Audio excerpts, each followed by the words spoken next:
Greetings, geeks and geekeros. It is me. I am back to talk about a new show.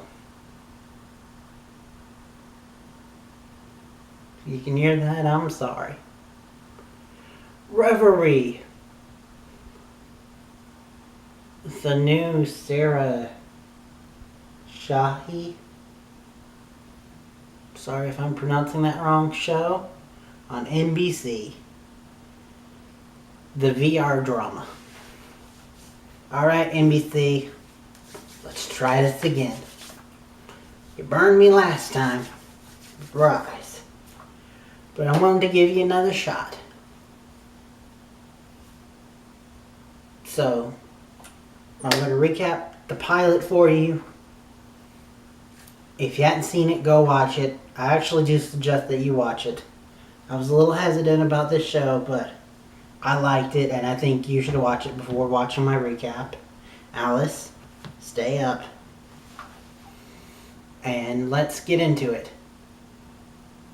Alright, so our episode begins with, well, in media res, inside a Reverie, where we see a guy having a romantic night with a woman,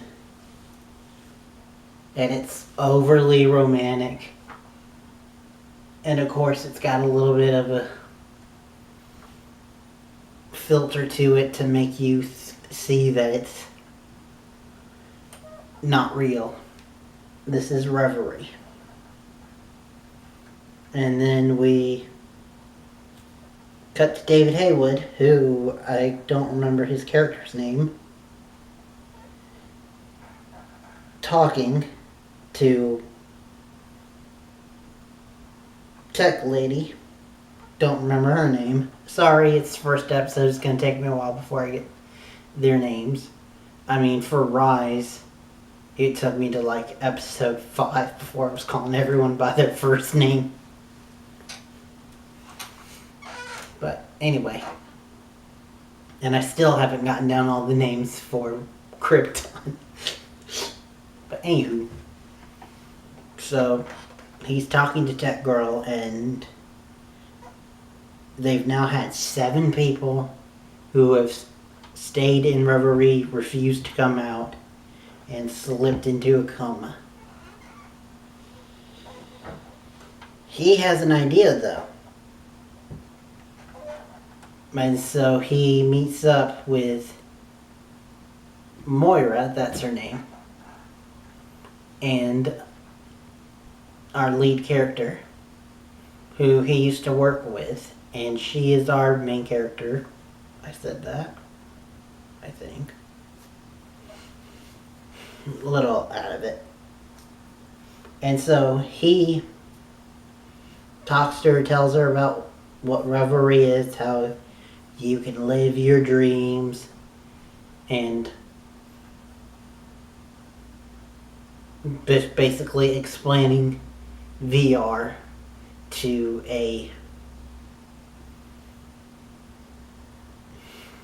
someone who's like computer inept.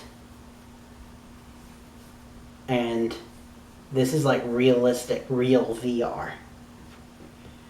And thing that makes this different from normal VR is you can take loved ones who have passed away and put in, like, submit their photos, their voicemails, everything you have on them that can be transmitted digitally. And they create a copy of the person who thinks and acts on their own in a similar personality to the real life person. And it looks like that's the biggest draw to this show and to Reverie, is recreating loved ones. And even though this is VR and you can do anything in VR, given the fact that this is a live action network show, I think that's actually a good choice, focusing on that, because it gives you a human anchor and a reason why you don't go full SAO. Even though if I was in VR, I'd probably go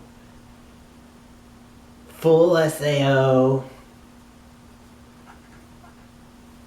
pre-fairies, even though I have nothing against being a fairy. Or I'd go Power Ranger, because, nerd. But, or superhero, because, nerd. Though technically Power Rangers superheroes are kind of the same thing. Get back on track. So, back to the plot of the episode. He shows her one of the patients. I believe he's the first one to, or the latest. I can't remember which one. And he's stuck in VR because of his dead wife, who died in a car accident. And seeing his daughter who survived, their daughter, or no, sorry, her daughter, who he was the stepdad of. Now let's stay up.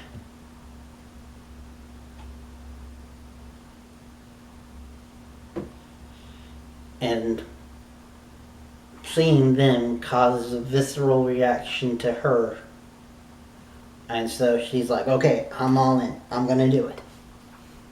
And so we see her train with fire, then a forest fire, and then immediately from that, and because they're trying to teach her that fear is just in the mind when it comes to Reverie. You cannot physically get hurt, even though I bet as the show goes on, we'll find out that that's not true.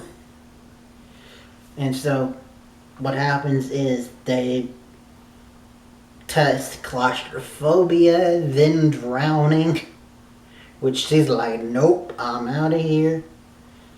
But thank Jeebus.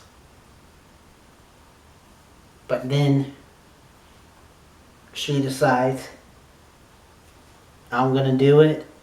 So she takes some water, she takes a break, then she gets back in it and passes it with flying colors faster than anyone who has ever done Reverie. Which, by the way, I forgot to say it before, but the reason why she was picked is because she is a college professor who used to be a hostage negotiator till her own family died because she couldn't negotiate with her brother-in-law, I think. And so he killed their daughter and her sister. But, which that's part of the motivation for her. And so, anyway, back to the plot. She goes in, and the hotel is his place. Is the place that he's been reliving. And we'll find out later that it's because that's where they were supposed to have their anniversary. And it was also where they had their first date. No, where he proposed, sorry. But we also see that she chases him. He doesn't want to be chased, so he takes her to this Chinese New Year's celebration thing. And then she goes through a few doors, and we see that's kind of Alice in Wonderland, where you've got a hub, and then you've got different doors to different realities. Well, different parts of their program. through a butterfly. She finds out where to go. She talks to him, but he's clearly not listening and pushes her off of a ledge. She wakes up frantic, but once being told that it was just all in her head, that she couldn't actually die, reminding her about that. She goes into full-on police mode, goes investigating, finds out that the wife was sick. They hadn't told anyone. But also, he had been self-medicating with drugs at the time. And the drug was like a lickable sticker thing. Because I know those exist. IRL. But it's of a butterfly. So, I'm going to try to shorten this because I'm going on for too long. She finds out that part of the reason why he's stuck there is because he feels guilty because he took a second job and ended up working tons of hours, too many to count. And he started using the drug, which was like a caffeine thing. And I believe he said he ended up staying up for 30 days straight. And that's part of the reason why he crashed the car, killing his wife. And so he feels guilty for that, but she reminds him of his daughter, and he begrudgingly decides to go with her. I doubt all of the times will be this easy, though. And so everything's safe and everything's fine. We see a thing with David Haywood talking about how the DOD is interested in Reverie for some reason, which probably will be part of an overarching plot thing. But also part of an overarching plot thing, which really grabbed me, was earlier in the episode when she was going through the Chinese New Year celebration. She saw her niece with the bloody stuffed animal.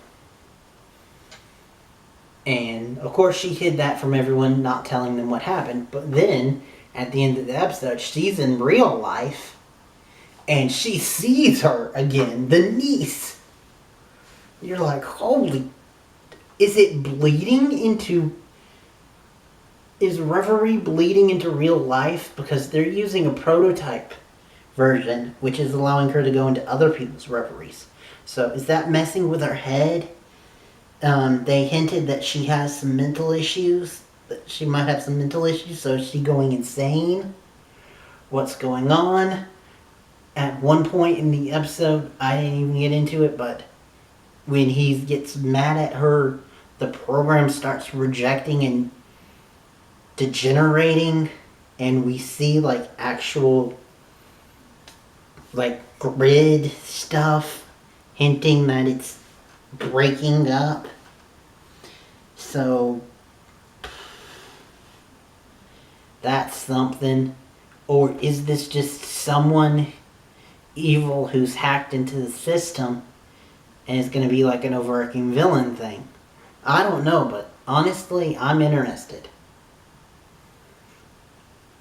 To be fully honest with you, I was kind of iffy until that ending.